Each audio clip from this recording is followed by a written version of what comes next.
Vamos continuar com essas palestras filmadas, hoje tratando do tema da verdade. E para que o trabalho seja abençoado por Deus, como de costume, vamos rezar. Em nome do Pai, Filho e Espírito Santo.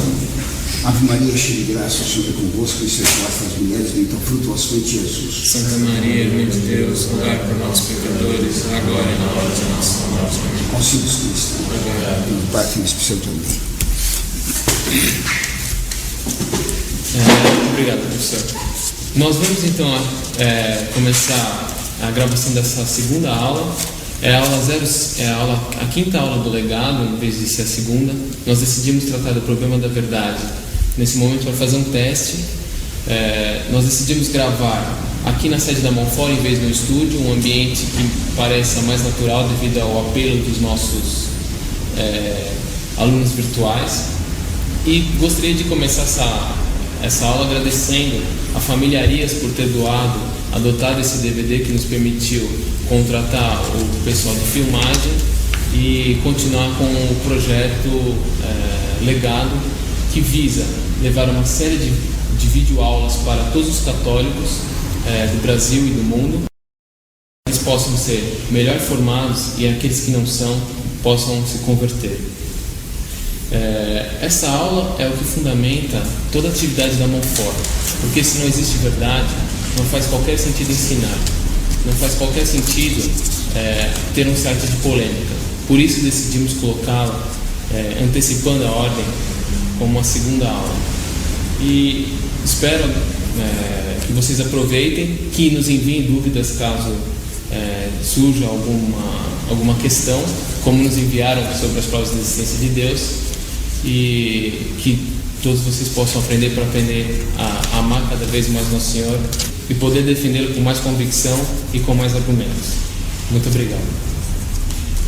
Então, professor, nós publicamos aquela aula no YouTube das provas da essência de Deus. Até agora nós estamos com 4.300 exibições.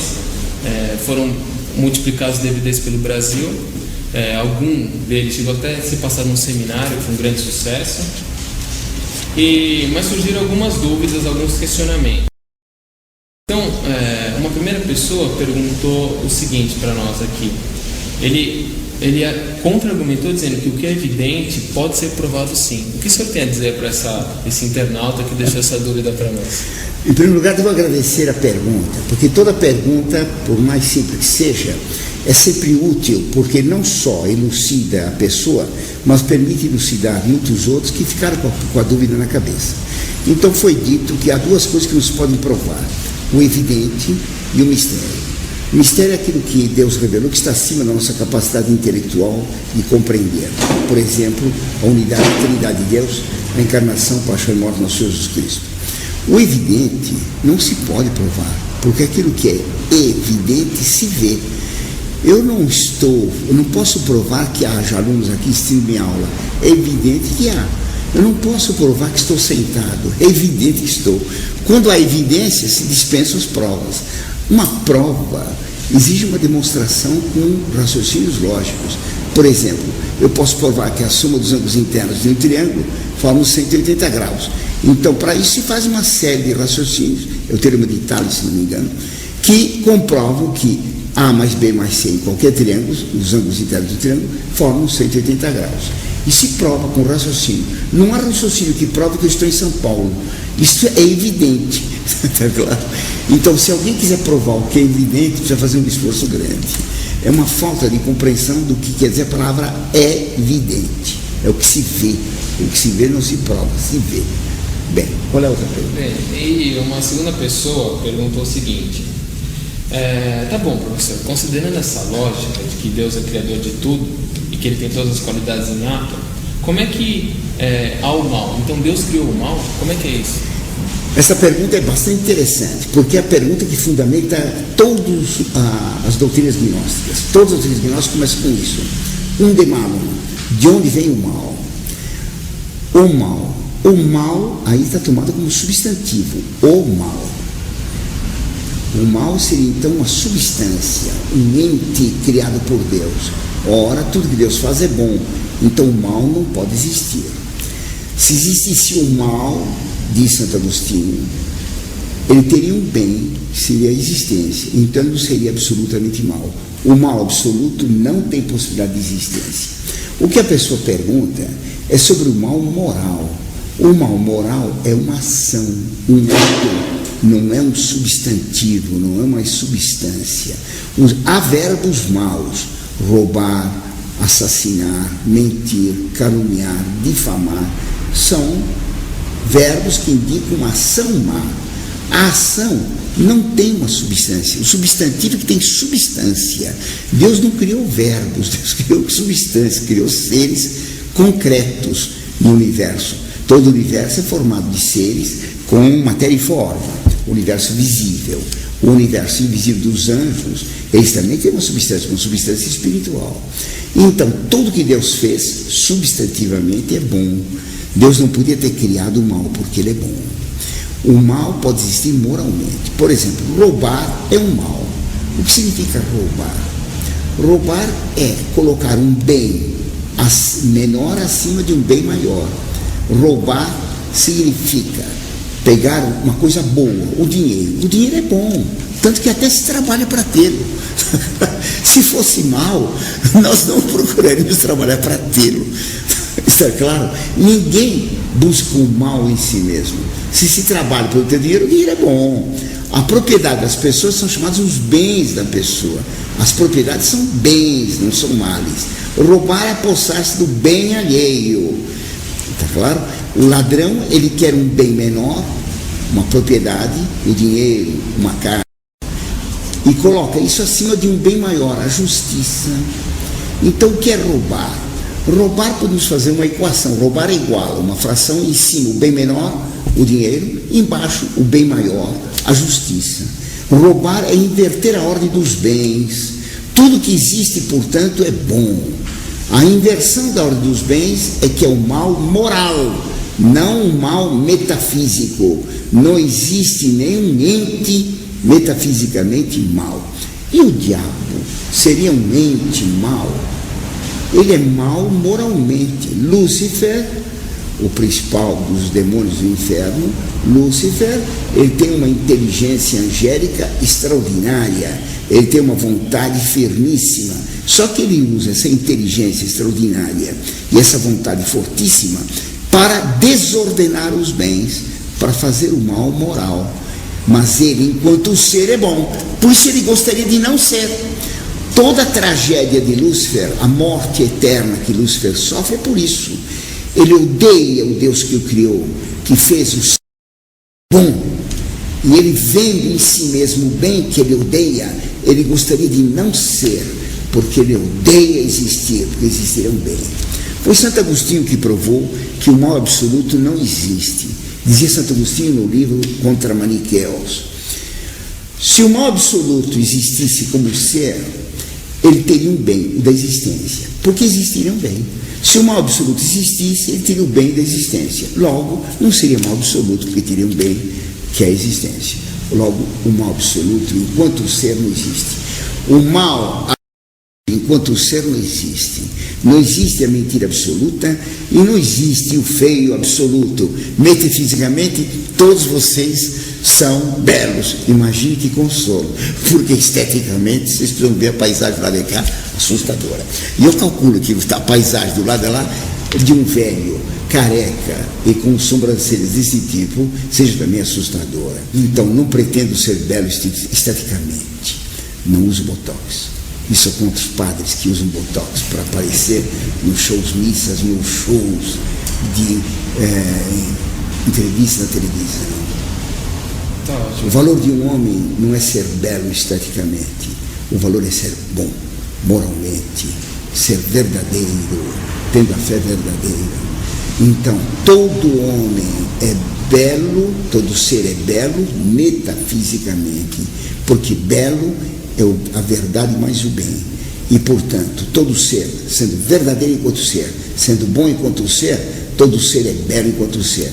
Então, não existe o mal enquanto ser. A pergunta faz uma confusão entre mal, em sentido metafísico, que é inexistente, e mal moral, que é existente. Há verbos maus, não há substantivos maus. Deus tudo fez bom. Agora, professor, essas foram assim, as duas dúvidas que eu consegui coletar nos comentários lá, mas houve algumas outras mensagens, assim, fora as mensagens calorosas que nós recebemos, que foram muitas, houve alguns comentários do tipo quadro de honra, que não sei se você tem alguma palavra para dizer para eles assim: doido, que lixo, cala a boca, o cara já começa pedindo dinheiro, ou por causa de vocês é que o mundo é dominado pelo mal, viva Lúcifer. Esse foi sincero, viva Lúcifer. E teve outro que diz assim: essa é a prova da essência de Deus, que piada. Como é que a gente faz aqui uma resposta quadro de honra para eles, professor? Que piada. Foram dados argumentos e raciocínios de Aristóteles e Santo Tomás. Dizer que piada só indica que ele não entendeu nada, só isso. Qual é outra xingatória que eu sou doido? Doido. Muito bem. Já dizia Hamlet, numa peça que é bem criticável, já dizia Hamlet, no Shakespeare, ou dizia-se de Hamlet, mas há lógica nessa loucura. Também de Cristo disse que era louco, e também o cristianismo foi apresentado como um escândalo para os judeus e loucura para os pagãos. Dizer então que as provas de Aristóteles e Santo Tomás são doidices, e que eu repeti as doidices, só me honra. É bom estar com esses loucos, entre aspas, louco Aristóteles, entre aspas, louco, entre aspas, Santo Tomás de Aquino, com esses doidos. Eu sou doido. O objetante não pode estar com esses seres tão doidos. Eles devem estar com os bem inteligentes, entre aspas também. Também, professor. Vamos passar para a aula propriamente dita agora? Esqueci de falar na apresentação do vídeo que isso só esses vídeos só são possíveis de serem gravados por causa da ajuda das pessoas que nos fazem donativos. E por sugestão daquele que nos indagou dizendo que a gente já começa a pedir dinheiro, eu vou falar dessa questão no final do vídeo. Então vamos para a aula propriamente, tratar do problema da verdade, que é uma questão que acaba matando a vida intelectual de todos os estudantes contemporâneos, não é, professor? De toda a história do mundo, não só os estudantes atuais. Sem a verdade, não há vida intelectual. Então, essa pessoa disse que nós começamos por dinheiro. É bom observar que jamais eu cobrei um tostão pelas aulas que dou, pelas palestras que faço. Dei sempre de graça, porque o valor da aula não está como o professor ensina, está no conteúdo dela. E o conteúdo dessas aulas é tirado dos principais doutores da igreja. E não há dinheiro que pague a verdade. A verdade é impagável. Não há dinheiro no mundo que tenha o valor da verdade. A verdade sendo, então, impossível de valorizar monetariamente, a verdade não se vende, não se aluga, se dá. Nós estamos pedindo ajuda para poder divulgar essa verdade, mas não para ter dinheiro pela verdade que ensinamos. Mas existe a verdade.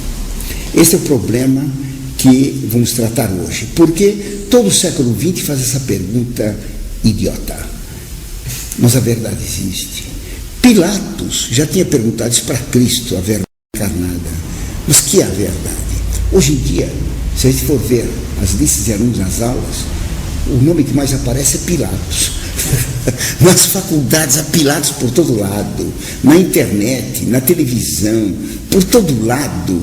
Existem aqueles que negam a verdade e perguntam ceticamente, mas que é a verdade? Para explicar isso, eu quero começar contando algumas piadas de professor velho. Os professores velhos repetem sempre as mesmas piadas didáticas que eu fui colecionando no decorrer da minha vida. Então me permitam, vou lhes contar umas piadas sobre a verdade. Um dia, num hospício, é fácil imaginar o hospício, basta olhar o que acontece hoje nas ruas, na televisão e em toda parte. Num hospício antigo, passa um doente lá mental, puxando com um barbantinho um pedaço de pau. O médico, vendo essa pessoa, diz: "Oh, que bonito cachorrinho você tem." Responde o doente: "O senhor não está vendo que é um pedaço de pau?" O médico, então, surpreendido, diz: "Oh, você melhorou, graças a Deus. Passa lá no consultório, vou te dar alta." "Obrigado, doutor, obrigado." O doutor vai embora, o doente puxa o pauzinho corrente: "Vem depressa, Lulu, que nós enganamos ele."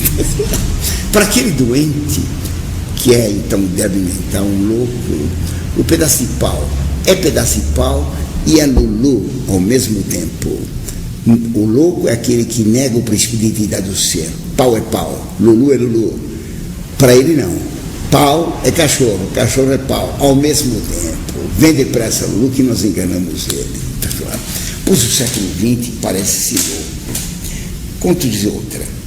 Um fulano vai visitar um amigo dele, diretor do hospício. Entra na sala do diretor, se cumprimenta, se abraça. Oh, como vai? Muito tempo que eu não te vejo, sente-se aí. Vamos mandar vir um café. Então ele se senta, olha para o lustre e vê um fulano pendurado no lustre. Fala, o que esse fulano está fazendo aí?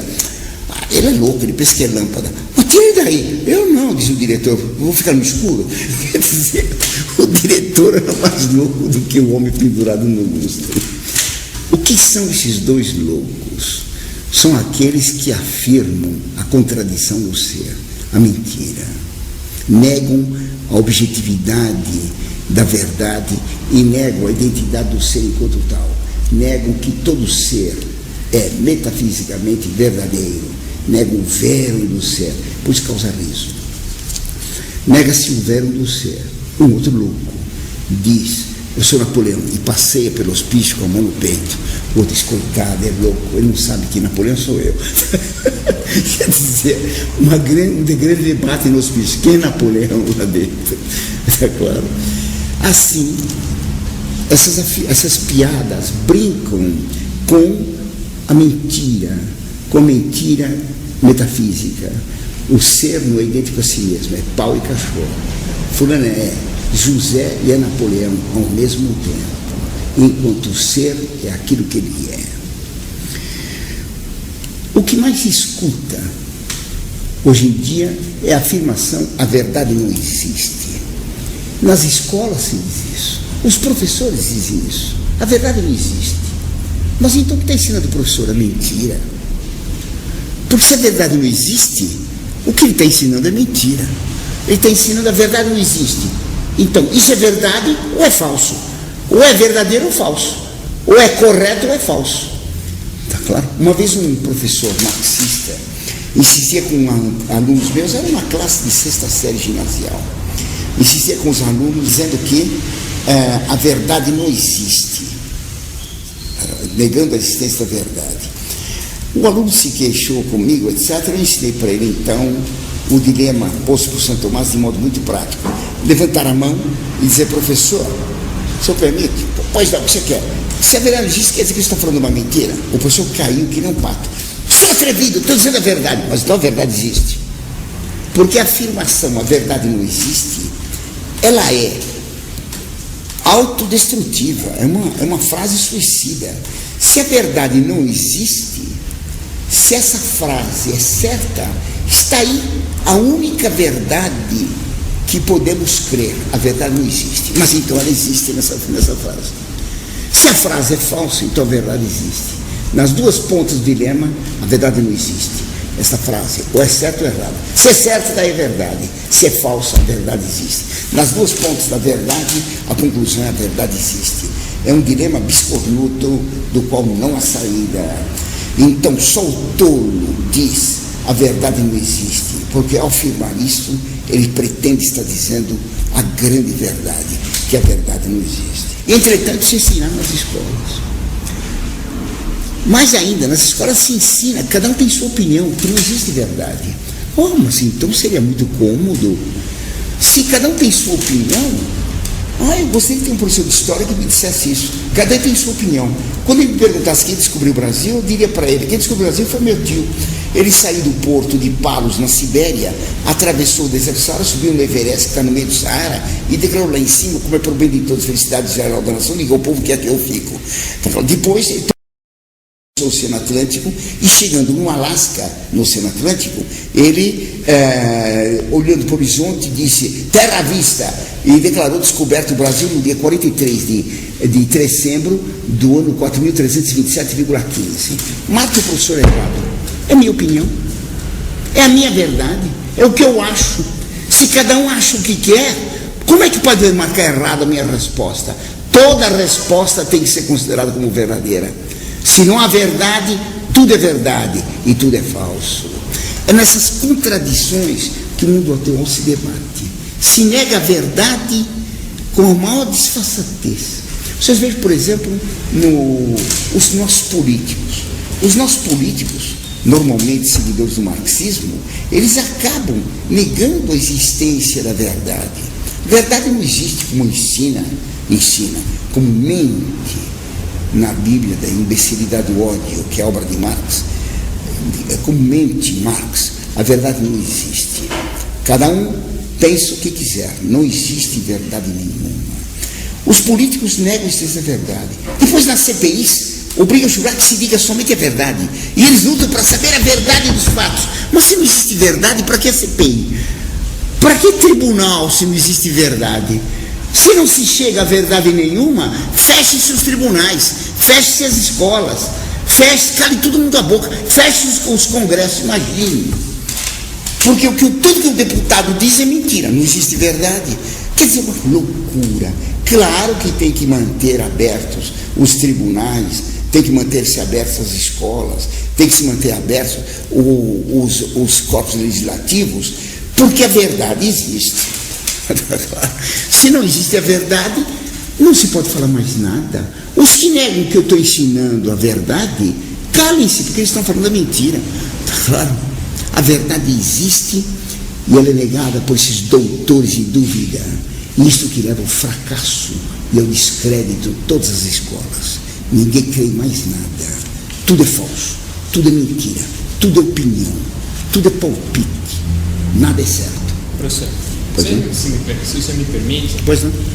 Você está falando muito dessa questão do ceticismo nas escolas, que não faz sentido nenhum você ter uma instituição de ensino se a verdade não existe. Mas são ensinados alguns dogmas, né, nas escolas, nas faculdades, por exemplo, o dogma do evolucionismo, ninguém pode contestar. Como é que fica essa questão? Você falou bem, o evolucionismo é um dogma.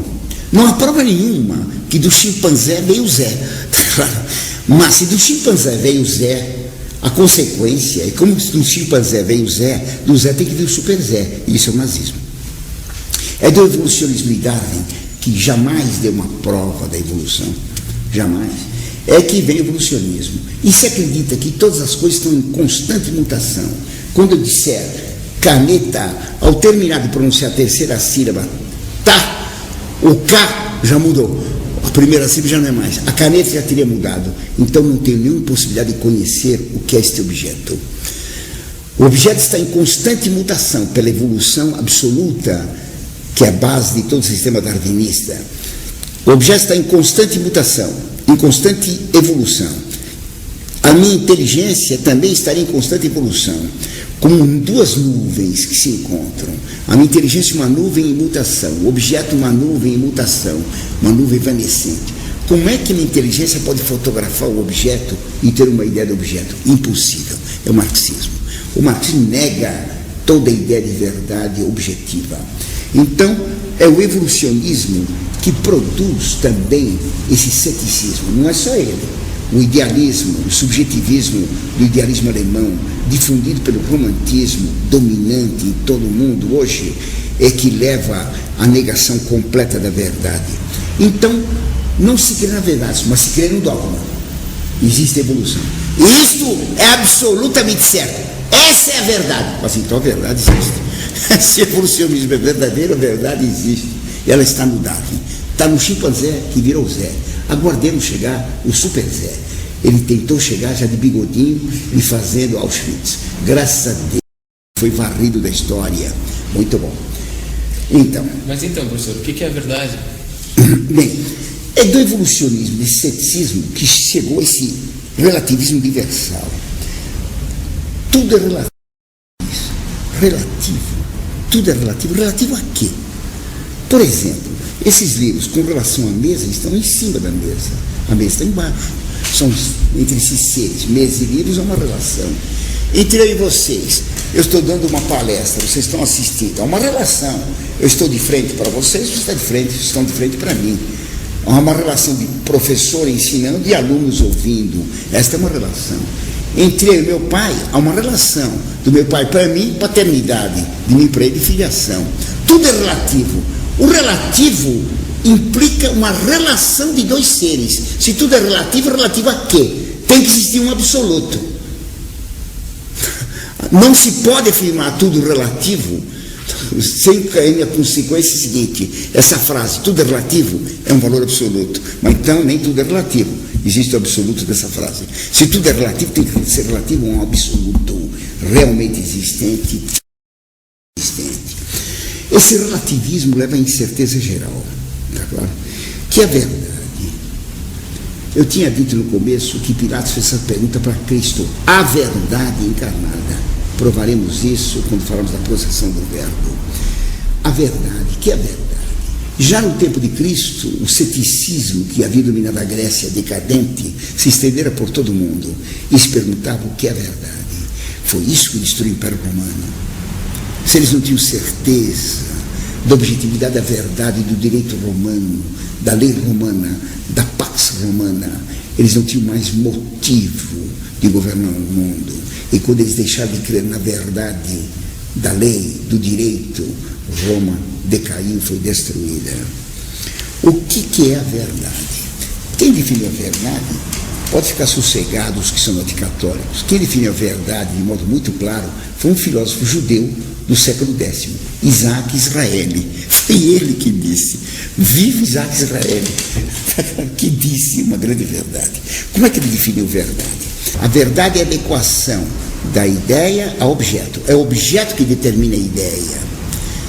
Isso faz a verdade ser captada por nossa inteligência. A verdade que está no ser, que é a forma substancial dele. Então, repetindo para compensar o equívoco. A verdade é a adequação do objeto à ideia. Perdão, troquei de novo.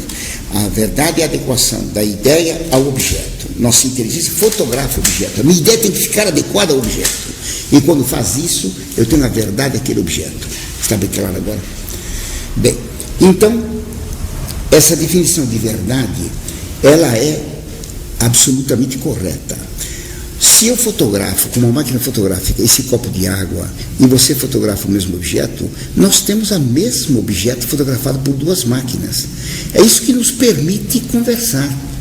Então, a verdade, ela é a captação da forma substancial do ser por nossa inteligência através da abstração.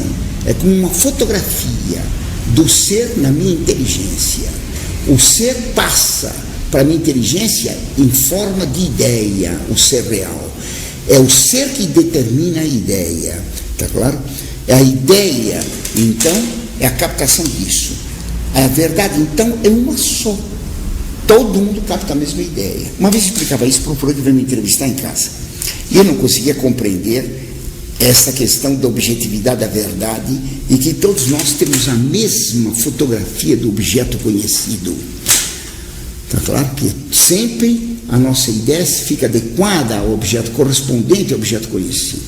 Ele não queria entender, então desistiu de fazer o compreender. Ele estava convicto de estar falando uma coisa bem sábia.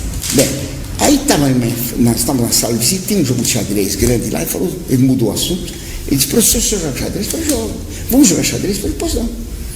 Então ele foi, sentou-se do lado das negras, eu fiquei do lado das brancas, e ele fez o primeiro movimento. Ele não sabia jogar, porque no xadrez é convencional que as brancas iniciem. Ele moveu um peão, eu peguei então um cavalo branco e joguei o cavalo nas peças dele, derrubei tudo uma vez. Falou: professor, o que você está fazendo? Você não mandou jogar? Estava jogando xadrez, olha. Joguei o cavalo, derrubei todas as peças. A palavra jogar é ambígua, não é?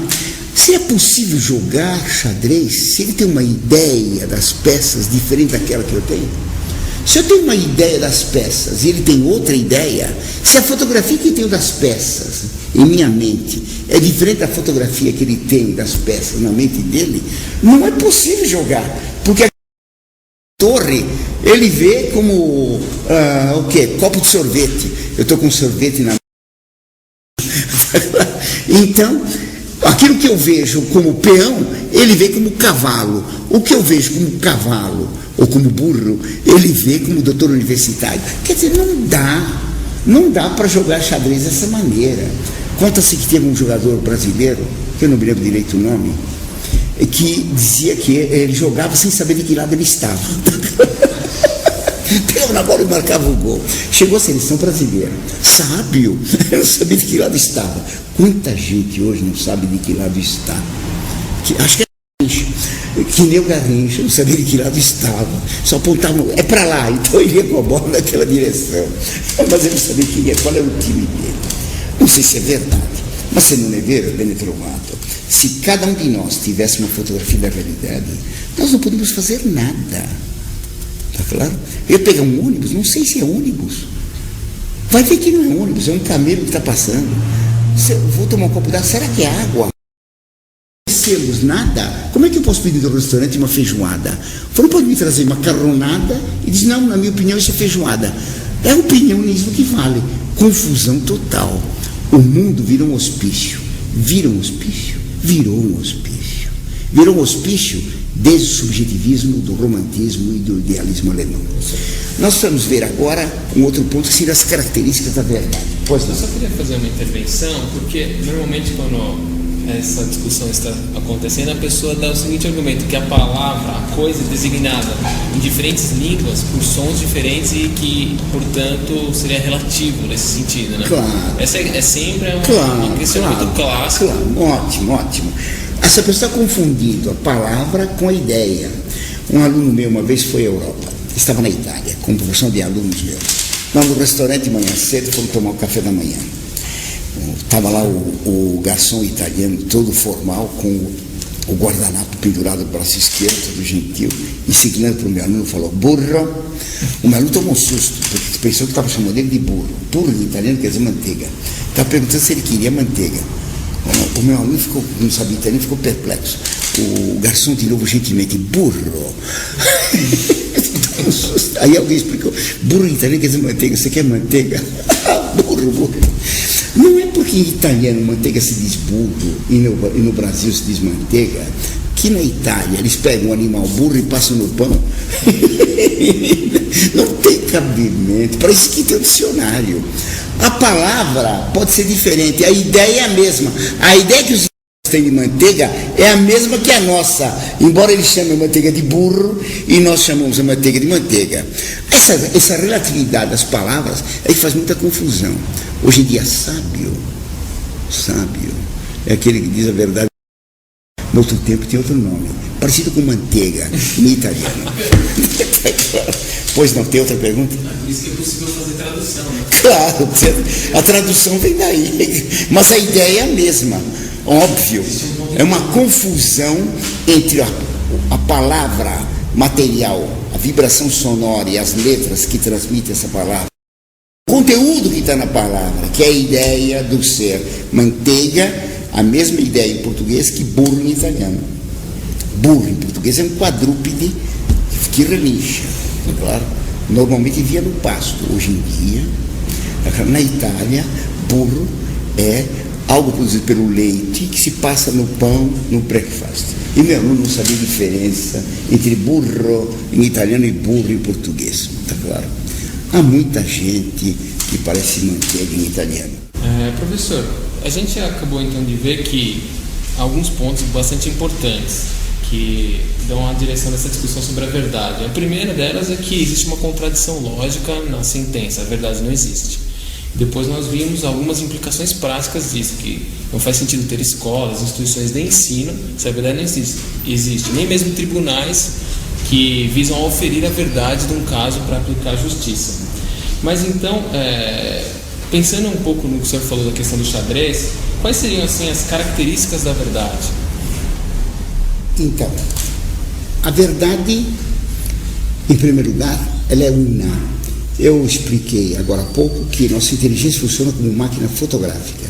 Nós fotografamos, entre aspas, objetos. Se eu tenho uma máquina fotográfica real e fotografo esse copo, no filme vai sair a imagem do copo. Se vocês fotografarem, vai sair a mesma imagem do mesmo copo. Pode ser de um ângulo diferente, mas é a mesma imagem do mesmo copo. Claro, vai se ver que é um copo. Assim como nas máquinas fotográficas concretas, a imagem do objeto é a mesma, tá certo? Assim também as inteligências, observando o objeto, extraem do objeto o que constitui a forma dele, não a matéria, mas a forma substancial, a ideia que torna o que ele é, a essência dele, chama-se forma substancial. Então, eu retiro a ideia de copo do próprio objeto. Os outros fazem o mesmo. Por isso que eu posso pedir um copo, a pessoa me traz um copo e não um sapato.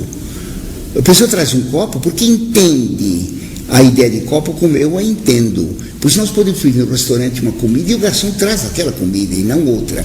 Se cada um tivesse uma fotografia diferente do objeto real, ficaria impossível qualquer diálogo, qualquer conversa, qualquer atividade humana. Eu peço um martelo para me traz o quê? De novo, por causa do calor, um sorvete de chocolate. Com sorvete de chocolate eu não posso pregar um prego. Eu estou precisando de um martelo para pregar um prego que escapou a moldura de minha janela. Então a realidade, ela se impõe à nossa inteligência e nós tiramos dela a ideia de cada objeto. Podemos conversar, jogar xadrez, jogar futebol, fazer todas as coisas, trabalhar, conversar, porque nós temos a mesma ideia retirada dos mesmos objetos. Isso que permite a conversa, a vida social, toda a atividade humana. A verdade, portanto, é uma só. Ela é una. Essa é a primeira característica da verdade. Além disso, a verdade é universal. O que quer dizer universal? Que ela é a mesma em qualquer tempo, em qualquer lugar. 1 mais 1. Quanto que é? 2. Há muito tempo. Imagine que alguém dissesse, tem gente que diz isso, professor, o senhor tem ideias antiquadas. As ideias não se classificam como novas ou velhas, antiquadas ou recentes. As ideias são certas ou erradas. 1 mais 1, 2, essa é uma verdade muito antiga. Vamos fazer uma verdade moderna, 1 mais 1 é 15,17? Isso é uma tolice. Será sempre a mesma verdade. A lei da gravidade foi sempre a mesma. Se Moisés tropeçasse no Sinai, ele levava um tombo. Tá claro? Assim como nós também. Porque quem se desequilibra, cai. Tá claro? Isso desde Adão até o fim. Quando Adão matou a primeira barata, Eva teve o mesmo horror que qualquer mocinho. Gente, que coisa horrível, matar uma barata. Adão não tinha chinelo. Vamos lá saber como ele matou a primeira barata. Bem, mas ele matou a primeira barata e Eva teve nojo. Porque o objetivo do ser humano. Então a verdade é a mesma em todos os tempos. Não há ideias antigas ou novas. As ideias são certas ou erradas. O quadrado da hipotenusa igual a suma dos quadrados catetos. Dá muito tempo, desde Pitágoras. Não se vem com uma ideia moderna para modificar essa relação da hipotenusa com os catetos. Isso é um absurdo. A verdade não muda no tempo. Segundo, ela é a mesma em toda parte. 1 mais 1, 2. Aqui na Argentina também. 1 mais 1 na Argentina são 2. Na Itália, 2. Na Holanda, 2. Talvez em algum país te acrescente os juros. Mas a verdade é que 1 mais 1 são sempre 2. A verdade é a mesma em todo tempo e lugar. A verdade é universal no tempo e no espaço. E por isso a terceira característica, a verdade é imutável. A verdade não muda. Quando se afirma que a verdade muda, está dizendo-se que Deus que criou o céu e a terra mudou. E por isso que a realidade mudaria. A negação da verdade como imutável acarreta a negação da imutabilidade divina. Deus não seria ato puro, Deus seria movimento contínuo, yin e yang. Isso é a gnose. A religião verdadeira afirma que Deus não tem mudança. É puro ato, tem todas as qualidades em grau absoluto. Então a verdade é imutável. A verdade também, ela não sofre diminuição sem deixar de ser o que ela é. Não tem abatimentos na verdade. A verdade é irredutível. Ou ela é íntegra, ou ela se come mentira. A verdade tem que se aceitar totalmente como ela é. A realidade se impõe à nossa inteligência e deve ser aceita como tal. Então, a verdade é íntegra, indivisível, ou então é mentira. Não existe meia verdade. A mentira é igual verdade sobre N diferente de 1. E quanto mais a mentira se aproximar da verdade, mais ela engana. Por isso, as piores mentiras são aquelas que parecem mais verdadeiras. Uma nota de $17 não engana ninguém. Ninguém vai aceitar uma nota de $17 de troco, porque patentemente é falsa. Mas uma nota de $100 falsa que parece muito com a nota autêntica e verdadeira, essa engana. As falsas religiões mais perigosas são aquelas mais próximas da verdade. Uma cadeira que tem as 4 pernas quebradas, ninguém senta nela. Mas uma cadeira que tem 3 pernas boas e uma está quebrada, mas foi disfarçada a quebradura com durex, esta vai enganar, alguém vai sentar-se nela, vai cair e se machucar.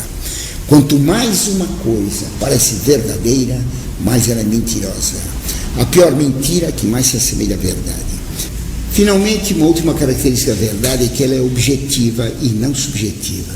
Esta é a característica mais importante para o nosso tempo, porque a nossa época defende o contrário, que a verdade depende do sujeito. A verdade depende do objeto. Quando se diz que a verdade é a correspondência entre a ideia com o objeto, o determinante da correspondência vem do objeto.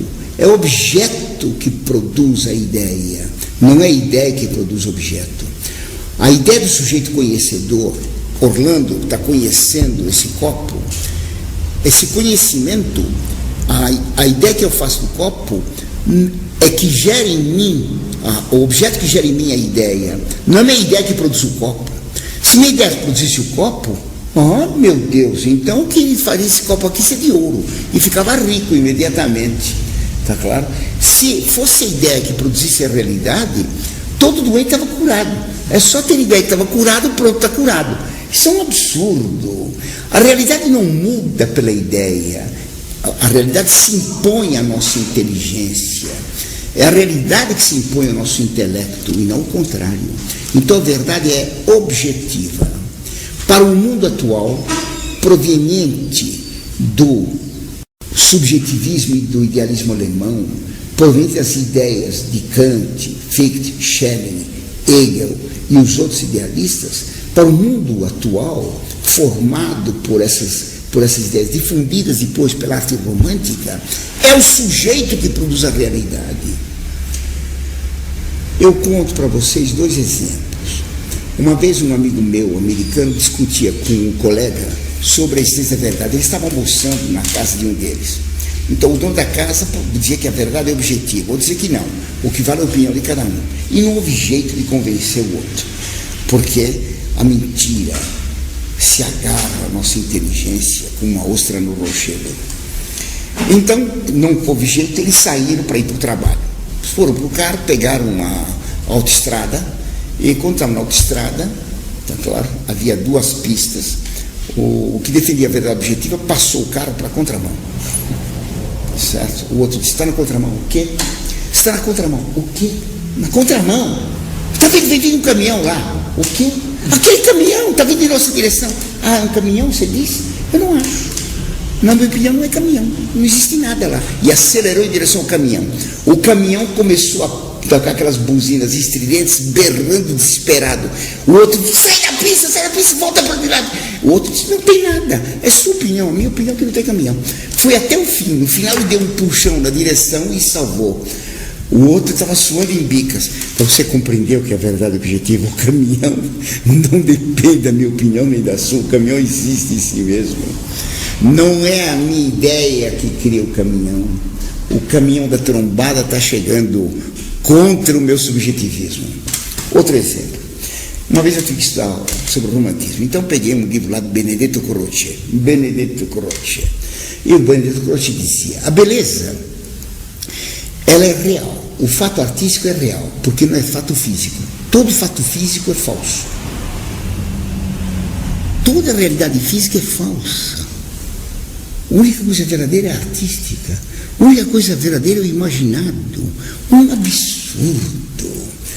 Toda a realidade se impõe ao nosso intelecto.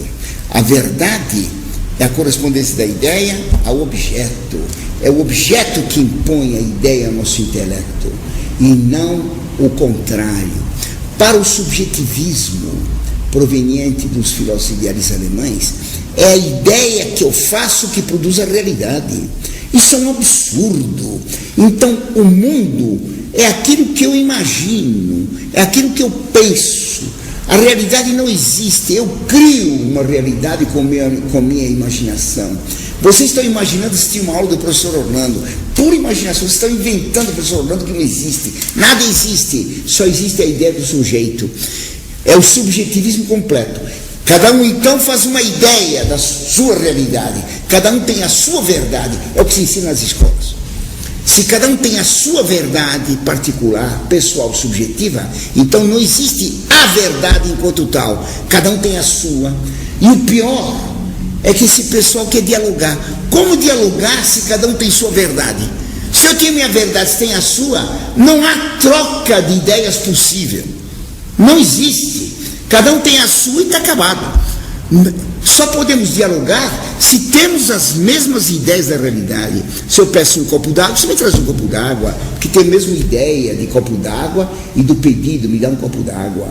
Se não temos uma ideia comum, baseada no ser concreto, nós vivemos num mundo de sonho, cada um no seu sonho, e não podemos conversar nem dialogar. E, entretanto, a nossa época fala do diálogo, o diálogo dos loucos no hospício. O pauzinho é cachorro, o homem é lâmpada. O diretor pensa que o homem que está pendurado lá é lâmpada de verdade, e não quer tirá-lo, senão pensa que vai ficar no escuro. Uma loucura só. O subjetivismo é que criou esse ceticismo absoluto do mundo atual, o ativismo completo em que nós vivemos, a época do diálogo, em que ninguém entende coisa nenhuma do que está acontecendo. Por isso ninguém tem certeza, por isso todo mundo tem dúvida. E nas escolas, como dizia um poeta, verdadeiramente, falando desses maus professores, esses maus doutores, chamando eles "ce pauvre docteur de doute", esses pobres doutores de dúvidas, esses professores que não acreditam no que estão ensinando, que julgam ser só sua opinião pessoal. Como pode corrigir um aluno se ele acredita que cada um tem sua ideia? Não pode marcar nada errado e não pode dizer que nada é certo. Vale tudo. Tudo vale e nada vale nada. Por isso nada mais tem valor. O único que vale é o tostão. Aí ele sabe fazer a conta objetiva. Você me devolveu menos troco que eu tinha direito. Pega a tabuada. Aí exige do cobrador a devolução do troco objetivo. Porque aí, no bolso, a verdade é objetiva. Só no bolso. A verdade, ela é existente em todo o ser. E nós a captamos, é o maior tesouro que nós podemos tirar da realidade. A verdade. Pelo que então o senhor está explicando, nós vemos que essa atitude subjetivista é muito difundida hoje, nós podemos presenciar isso pelo cotidiano, pela nossa própria experiência, mas quando é que surgiu historicamente, essa corrente surgiu e foi cada vez mais ganhando influência ao longo da história? A pergunta é importante, eu não vou tratar muito profundamente, senão perderíamos muito tempo numa questão de história da filosofia, mas a grosso modo, podia-se dizer o seguinte, que o subjetivismo atual tem o seu início com o livre exemplo de Lutero. Lutero, ele acabou afirmando que cada um que pega a Sagrada Escritura, interpreta a Sagrada Escritura como quiser. Ele fez o livre exemplo da Bíblia. Cada um interpreta o texto subjetivamente. O idealismo alemão passou da Bíblia para o mundo. Assim como o protestante interpreta o texto da Escritura subjetivamente, o idealismo alemão passou a interpretar a realidade subjetivamente e acabou se negando totalmente à realidade. Como o protestantismo, fazendo o subjetivismo da Bíblia, tornou a Bíblia um livro chiclete, cada um puxa para o lado que quiser e não tem mais um sentido objetivo, cada um tem o seu. Cada um tem a sua Bíblia, cada um tem o seu entendimento particular. Não há mais unidade nenhuma na religião vista dessa maneira. Assim, Lutero é o pai do subjetivismo moderno, através do livre exame da Escritura. Descartes foi também o segundo pai. Mas como? Dois pais nessa mentira? Uma mentira tem muitos pais. É como um filho bastardo. Ela tem muitos pais. Só a verdade só tem um pai, que é Deus Nosso Senhor, está claro. A mentira não. O verdadeiro pai da mentira é Lúcifer, o pai da mentira. Lutero fez a mesma coisa, disse isso, a liberdade na interpretação da Escritura. Descartes vai dizer, eu penso, logo existo. É um raciocínio manquitola. Já Gassendi tinha mostrado que isso é uma loucura. Falta a premissa maior, que é um raciocínio de Santo Agostinho. Todo ser que pensa existe. Premissa menor, eu penso. Conclusão, logo eu existo. Mas pegar só a premissa menor, eu penso, logo existo, não é raciocínio nenhum. Faltou premissa maior.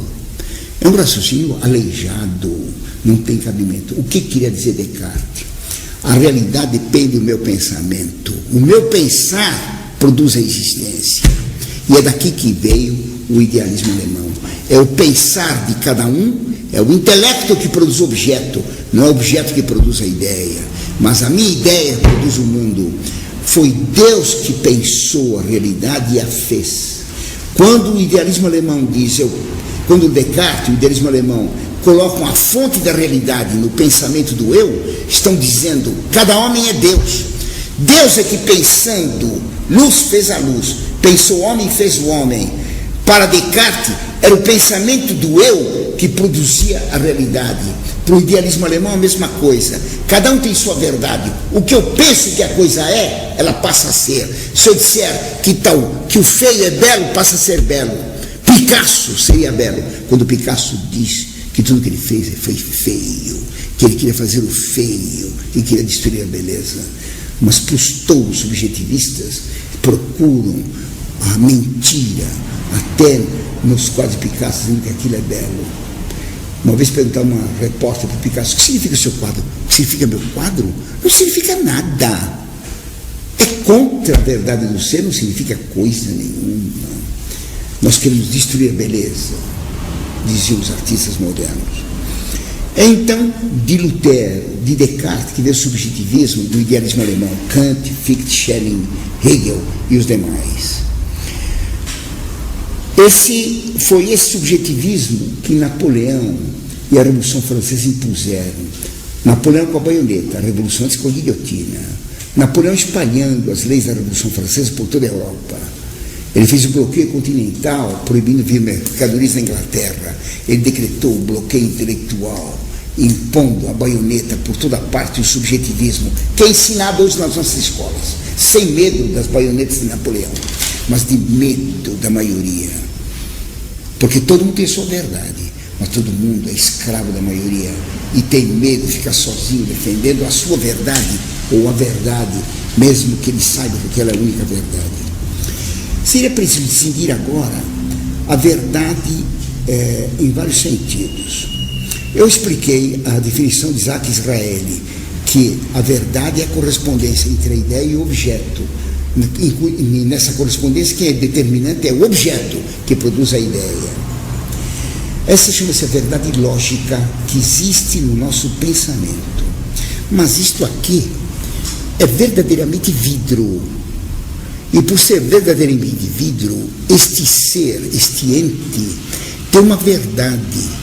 Se ele não fosse realmente vidro, não seria verdadeiramente o que ele é. Todo ser é o que ele é.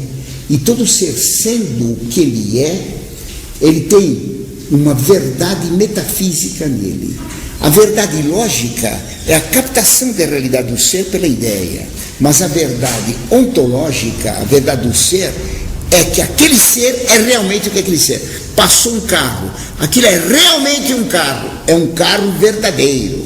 Alguém vai comprar um automóvel novo e vê um automóvel com muitos defeitos, etc, etc, e acaba encontrando um carro muito bom, diz, este é um carro de verdade. Quer dizer, a ideia de automóvel, de carro, está realmente, plenamente realizada naquele objeto. Ele quer adquiri-lo. Então, a verdade ontológica é o verum, o verdadeiro do ser, que faz com que ele seja realmente o que ele é. A verdade, ideia correspondente ao objeto, é a verdade lógica. O que é a verdade moral? Se eu penso copo de água e alguém me pergunta o que o senhor tem na mão, eu digo um elefante. Eu fiz uma mentira, porque eu tenho ideia de copo e pus outra coisa na minha boca.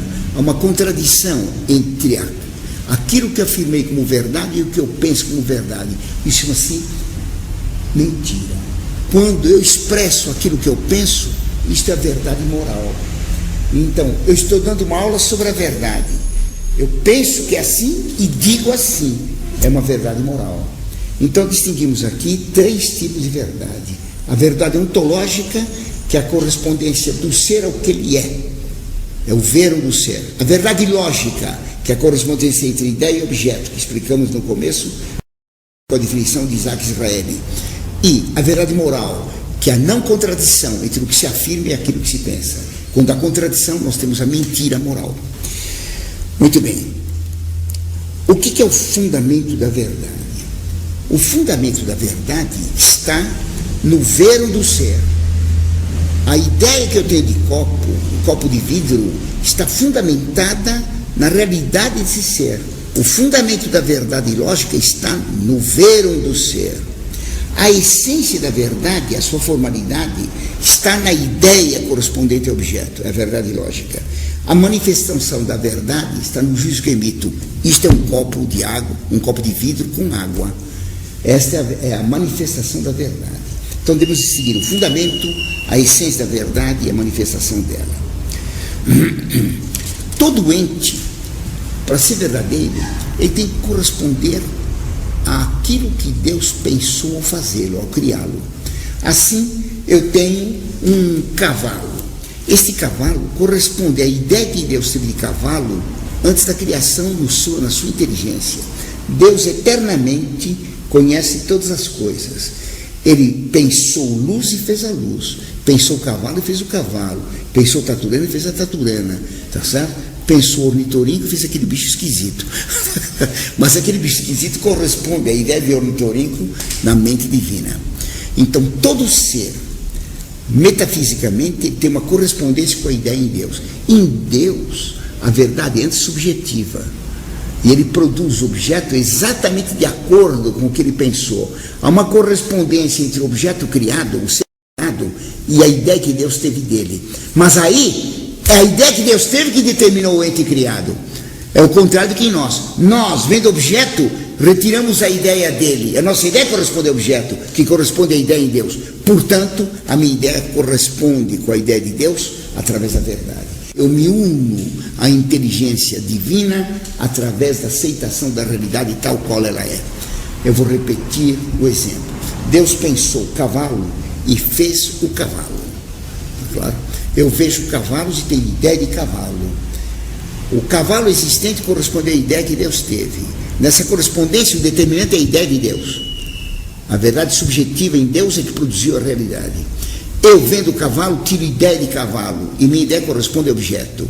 Então, como o cavalo corresponde a Deus, a minha ideia corresponde ao objeto, corresponde à ideia que Deus teve de cavalo. A minha ideia de objeto, a verdade em mim, corresponde à verdade em Deus. Eu me uno à verdade eterna através da aceitação da verdade do ser criado. Professor, pois não. Então, que indiretamente há uma recusa a Deus? Uma recusa a Deus e uma afirmação da divindade própria. Assim como Deus pensou e realizou, todo subjetivista julga que o que ele pensa é. Portanto, em Deus o homem. Em Deus o homem. O que há no fundo do subjetivismo, no fundo do cartesianismo, no fundo do idealismo alemão, é a divinização do homem. Daí a modernidade, que nasceu com Lutero, Descartes, depois que se desenvolveu com o idealismo alemão e chegou em Marx, ela ser humanista. A modernidade é humanista. Ela coloca o homem no centro de tudo, o homem como Deus, criador da realidade. Deus é o homem é que é Deus. O homem se tornou Deus e repeliu o Deus criador de todas as coisas. O homem que determina a verdade e não Deus infinito. Então, daí pois não. Pode tirar diversas consequências. Então, uma inversão completa na ordem correta católica. Claro. E por isso quem é subjetivista é liberal. E o liberalismo, como diz Dom Félix Salvani, o liberalismo é pecado, porque nega a verdade e nega a realidade como ela existe hoje, como Deus a fez e como ela foi deformada pelo pecado de Adão. Então, quais são as consequências desse subjetivismo? Para o subjetivismo, a verdade não é objetiva. Cada um pode pensar o que quiser. Então, não há verdade real. Cada um tem a sua. Portanto, não existe a verdade, é o que Marx vai concluir. Não só não existe a verdade, mas não existe bem. Porque a verdade de um ser, este é um copo, verdadeiramente copo de vidro, esta verdade torna esse ser bom. O que aparece como ideia na minha mente, como verdade, relacionado com a minha inteligência, para a minha vontade se apresenta como bem.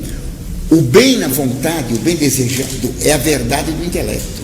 O intelecto mostra o que a coisa é e que é boa, então minha vontade quer o bem. A inteligência busca compreender o ser, a vontade deseja o ser. Então não existe desejo da vontade, isto é, amor, sem conhecimento.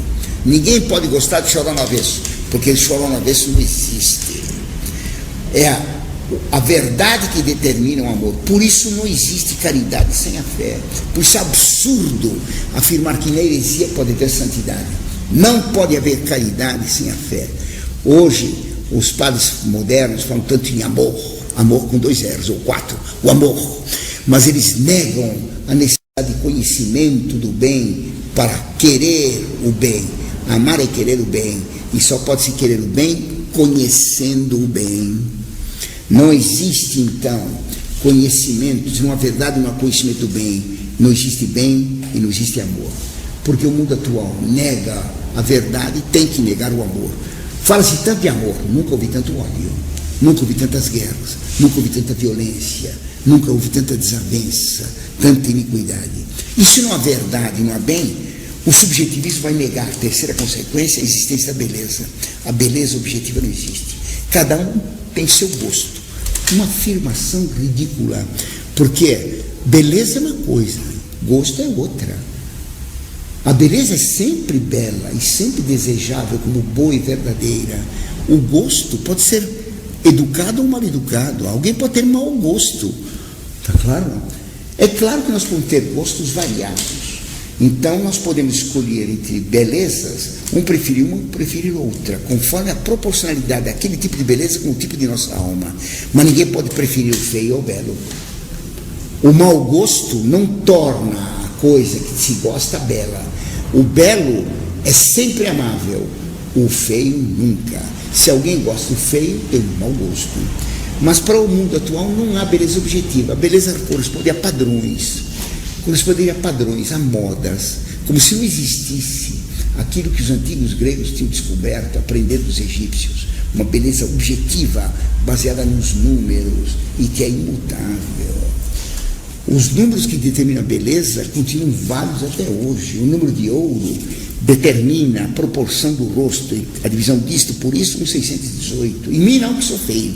Isto por isso, 1618. A largura da boca, a largura do nariz, 1618, e assim por diante. Não vamos perder tempo dando todos os exemplos. Pitágoras descobriu isso. A beleza material está nos números, e os números são objetivos. Deus fez tudo com peso, número e medida. Pois isso tudo tem verdade, bem e beleza, metafisicamente. Essa negação de todos os valores ontológicos, de todos os valores lógicos, todos os valores morais, todos os valores estéticos, leva a um relativismo completo. Cada um pensa o que quer, verdade o que cada um queira, pecado o que cada um quer. Nada é condenado, vale tudo, tudo é permitido. E quando tudo é permitido, só o bem é proibido. Essa que é a realidade. Num hospital, se desse liberdade para todos os vírus, todas as bactérias, o que estava proibido era ter saúde. Quando se dá liberdade para se ensinar toda mentira, toda maldade, toda feiura, amar o feio, o que se desterrou foi a verdade, o bem e a beleza. Já Santo Agostinho dizia, não há liberdade para o erro. Se um professor vai numa classe e ensina que ácido sulfúrico faz bem para a tosse, está cientificamente provado. Quem toma uma colherada de ácido sulfúrico não tosse nunca mais. Nunca mais tosse. Não tem mais gripe nem dor de cabeça. Está provado.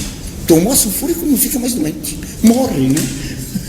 Se permite um professor ensinar isso e prova que é assim, quem toma sulfúrico não tosse mais, e 14 crianças morrem, esse professor vai ser preso. Porque ele matou as crianças ensinando uma mentira. Essa mentira química, essa mentira farmacêutica é fácil de compreender. Mas quem dá uma mentira metafísica mata mais as almas do que aquele que ensina que a sulfúrica é remédio para a tosse. Mata mais as almas quem diz que a Sagrada Escritura é toda relativa, cada um interpreta como queira. Faz a Sagrada Escritura um livro que não tem valor objetivo nenhum. Joga fora, então. Se cada um interpreta como quer, eu interpreto que ela não presta e pode jogar fora. Nada mais tem valor. essa liberdade para o erro, a negação da verdade, a negação do bem, a negação da beleza, é que leva ao relativismo absoluto e à destruição de todos os valores. Foi disso que o liberalismo, nascido da Revolução Francesa, retirou os seus dogmas: liberdade de religião e de consciência. Pode-se ensinar qualquer religião, mesmo a religião que defende a antropofagia, mesmo a religião que ordena o infanticídio, mesmo a religião que permite o homossexualismo. Não é mal, não há mentira, tudo é verdadeiro, vale tudo. Vale tudo. Foi essa loucura do liberalismo que produziu o nazismo. Se qualquer coisa vale, o genocida Hitler, o assassino Hitler, determinou que tem que matar os judeus, que isso é o bem. E como a maioria dos alemães aprovou, aquilo passou a ser verdade na Alemanha. Um absurdo. Foi excelente que tivesse contrariado esse dogma do relativismo e tivesse invadido a Alemanha e acabado com o bigodinho do Hitler e com o dono do bigodinho. Tá claro? Para acabar com o extermínio, com os gulag, os campos de concentração. Porque aquilo era uma dedução absurda da liberdade de pensamento, da liberdade de crença. É legítimo matar aqueles que nós consideramos maus. Os loucos, os judeus, os morenos, os negros, os deficientes, assim por diante. Em 1938, o Hitler mandou matar dezenas de milhares de doentes mentais e doentes incuráveis para experimentar as câmaras de gás. Eles eram um peso para o orçamento da Alemanha. Mata todos. Recentemente, na França, foi proposto um projeto de matar todo homem que chegasse aos 60 anos, porque deixava de ser produtivo. Então mata. Vocês estão chegando lá. Que bom que o projeto não passou. Mas essas leis relativistas do aborto, de aprovação do casamento gay, tudo isso é contra a natureza e contra a verdade. Foi isso que produziu o diálogo subjetivista do Vaticano II. Para o Vaticano II, a liberdade de religião era uma coisa de direito humano. Por isso o Vaticano II, pela sua pastoralidade, defendeu a liberdade de religião e de consciência. Defendeu a hermenêutica moderna. Cada um entende a verdade revelada como quiser. Todas as interpretações são válidas da Sagrada Escritura. O que Lutero tinha determinado para a Bíblia, a fenomenologia nascida do kantismo e do idealismo alemão, a fenomenologia declarou que toda a realidade é recebida subjetivamente e é expressa subjetivamente. Portanto, ninguém conhece senão as aparências e não se conhece a realidade. Toda interpretação é válida. É a hermenêutica da ruptura com o passado. Porque se não existe verdade objetiva, o Vaticano II podia romper com tudo que a Igreja ensinou no passado. A tragédia foi essa. O Vaticano II recusou condenar as heresias. Isso foi em 65. 3 anos depois, a Revolução da Sorbonne recusou proibir qualquer coisa. É proibido proibir. Se a Igreja Católica recusa condenar a heresia, é proibido condenar qualquer coisa. E se é proibido condenar qualquer coisa, tudo é permitido. Nós estamos vivendo hoje a vitória da Revolução relativista da Sorbonne. Nada é verdadeiro, tudo é permitido. Logo, o bem e a verdade não podem ser defendidos como objetivamente certos. O que eu estou defendendo é a objetividade da verdade, a objetividade do bem, a objetividade da beleza. Abaixa a mão fora. Tem que calar o professor, esse doido. Tem que calar, em nome da liberdade. Vale tudo, mas a interpretação católica da realidade é falsa. Todas as interpretações do real são válidas.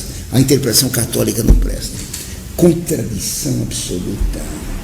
Porque o liberalismo é contraditório. E por isso que o comunismo é vitorioso. É a mentira que é verdadeira. Qual é a consequência final de tudo isso aqui? Uma vez veio um professor, era de um colégio do ABC, foi em 1970. Ele era luterano. Ele veio à minha casa para discutir o luteranismo e o catolicismo. E começou atacando o Papa, dizendo que não há infalibilidade. Eu respondi para ele: se não há infalibilidade, então tem que haver infalibilidade. Ele disse: isso é um absurdo. Era um paradoxo. Porque se não há nada infalível, nós não temos certeza de coisa nenhuma.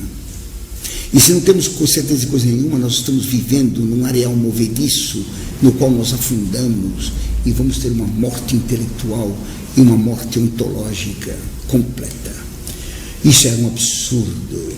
Deus nos deu os 5 sentidos para conhecer a realidade e nos deu inteligência para compreender o mundo, e a ciência prova que nós compreendemos o mundo.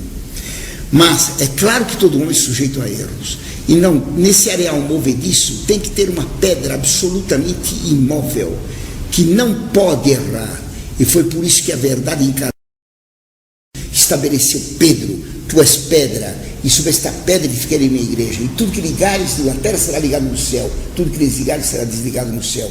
Pedro é a fonte da verdade infalível, o Papa. Então é dessa verdade infalível que nascem todas as outras certezas, inclusive as verdades mais profundas da fé. Porque quem não tem fé não compreende. É a fé que permite a inteligência compreender mais longe, como os holofotes permitem ver mais à distância. Assim é o Papa a fonte da verdade. Ele é a voz de Cristo na terra, na história. Cristo é a verdade encarnada. A Montfort, por isso, ela não ensina a sua opinião. Muitas vezes as pessoas perguntam: o que o senhor acha? Eu não acho nada, nunca achei nada, nem uma nota de 10 reais. Nunca achei coisa nenhuma. O que eu acho não interessa. O que você acha, meu caro, não tem valor nenhum. O que a maioria acha não interessa. O que interessa é o que é. Se a maioria disser que círculo é quadrado, o círculo continua círculo. Se toda a humanidade declara que Deus não existe, Deus continua existindo. Aliás, na Revolução Francesa, num clube, uma vez, em 93, se pôs em votação se Deus existia. E Deus só teve 2 votos. E ficou decretado, então, naquele clube, que Deus deixava de existir. E diz essa escritura: que habitat in celis e ridebe Deus. E aquele que mora nos céus ria-se deles. Se nós todos negarmos que o sol existe mesmo atrás das nuvens, o sol continua brilhando além das nuvens e continua aquecendo. A nossa opinião não muda, círculo em quadrado, nem quadrado em círculo, nem a gratidão em difamação.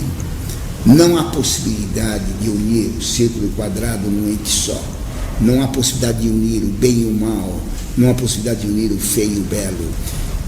Deus, o Verbo de Deus, Jesus Cristo encarnado, é a verdade de Deus. A ideia de Deus correspondendo absolutamente ao ser de Deus.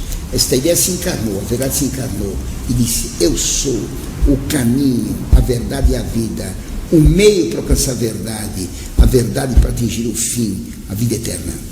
A Montfort faz questão de não ter opinião.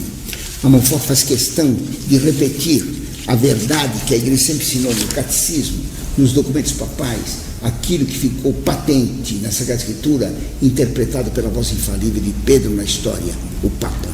Então fazemos questão de não ter opiniões, de sermos um eco da verdade que a igreja sempre ensinou.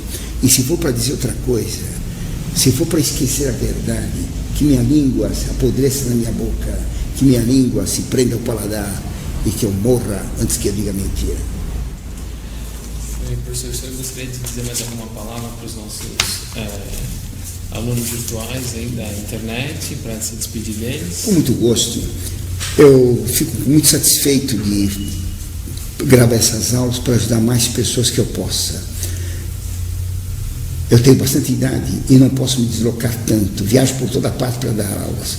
A técnica moderna, a ciência moderna, que descobriu as leis objetivas da natureza, permite que objetivamente fique gravada a aula e seja transmitida essa aula para muita gente. Pena que eu não os veja como vocês me verão. É uma visão unilateral que eu tenho, que vocês têm. Vocês me veem e eu não os vejo. Tá claro? Mas eu gostaria muito de vê-los e de responder a todas as perguntas. Me escrevam fazendo perguntas. Me escrevam para fazer objeções e para aqueles que me odeiam. Me darem a honra de ser odiado. Porque o Montfort diz isso. Amor mon Dieu, para mim, meu Deus, a glória de ser desprezado por teu nome, porque o desprezo dos maus e dos que negam é a honra daqueles que a defendem. Muito obrigado pelos aplausos, obrigado pelo apoio e muito mais obrigado pelo ódio e pela difamação. a honra da Monfort. Bem, o professor agradeceu a difamação, mas de um ponto de vista mais prático, eu gostaria de falar para os nossos amigos o seguinte, que esse vídeo foi gravado, eu repito, por doação de uma família, foi a família Arias, e todo esse trabalho de maior divulgação que a Monfort tem, divulgação e defesa da fé, que a Monfort faz há 7 a 10 anos, só vai ser possível se nós conseguirmos a ajuda de todos os nossos amigos espalhados pelo Brasil. Claro, os inimigos não vão nos ajudar, mas se você, amigo, quiser fazer sua colaboração, você vai ter parte nessas aulas. Cada pessoa que assistir essa aula, que puder aprender a amar mais Nosso Senhor, você que nos ajuda a fazer essa aula, você está participando desse bem que está sendo feito. E é esse que é o legado, a transmissão da luz da Monfort. Mais do que uma herança morta, o legado é uma herança viva, que vai se multiplicar, que nós esperamos que se multiplique e se transforme, porque a herança da Monfort é a luta. Amanhã nós queremos que esses vídeos estejam formando novas pessoas, que não passem para outras pessoas esse mesmo vídeo, mas que elas repitam a viva voz, para aqueles que estão ao lado delas, a verdade católica, para que não a Monfort, mas a verdade católica chegue por todos os rincões do Brasil e quem sabe até mesmo fora desse país. E para concluir mais ainda, eu queria dizer, defender a verdade católica que hoje o Papa Bento XVI está defendendo com tanta valentia. Nós estamos com o Papa, contra todos os salivacantistas, contra todos aqueles que negam Pedro. Viva Bento XVI. Vamos rezar? Ave Maria, cheia de graça, o convosco, sois vós das mulheres, do fruto do vosso ventre, Jesus. Santa Maria, Mãe de Deus, rogai por nós, pecadores, agora e na hora de nossa morte. Amém. Jesus Cristo. Pronto.